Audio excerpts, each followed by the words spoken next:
பேசும்போது யாருக்குமே தமிழே தெரியவே தெரியல. இல்ல. நம்ம தமிழ் ஆட்களும் அங்க கம்மி. எல்லாரும் ஹிந்தி தான் பேசின்ட்டு இருக்கிறாங்க.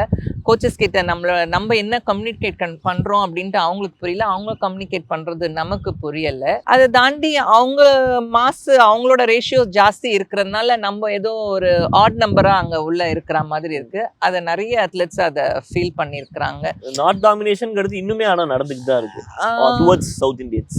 குறைஞ்சிருக்குன்னு சொல்லலாம். இல்லவே இல்லன்னு சொல்ல முடியாது. ஆனா நெறைய குறைஞ்சிடுச்சு அது. நெறைய பேருக்கு ஹிந்தி தெரியாது. இப்போ ஓரளவுக்கு எல்லாரும் வந்து ஹிந்தியும் படிக்க ஆரம்பிச்சுட்டாங்க. ஸ்போர்ட்ஸ் கரியரா எடுக்கும்போதும் சரி, ஜெனரலாவே இப்போ வந்து ஒரு லாங்குவேஜ் ஹிந்தியாவும் கொஞ்சம் படிச்சுக்கிறாங்க. கம்யூனிகேஷன் நமக்கு தேவைப்படுறது அப்படின்றதுக்காக. நம்ம ஹிந்தி படிக்கிறோமோ இல்லையோ, இன்னொன்னு என்னன்னா, நார்த் சைட்ல இருக்கவங்களும் இங்கிலீஷும் முன்னைய விட நெறைய டெவலப் பண்ணிட்டாங்க. ஸோ அந்த கம்யூனிகேஷன் லாங்குவேஜ் அவங்களோட ஸ்டேட் லாங்குவேஜா இல்லாம ஒரு காமனான ஒரு இங்கிலீஷா கூட இப்போ நிறைய யூஸ் பண்ணிக்கிறதுனால நம்ம பசங்க எஜுகேஷன்லயும் இப்போ நல்லா இருக்கிறாங்க.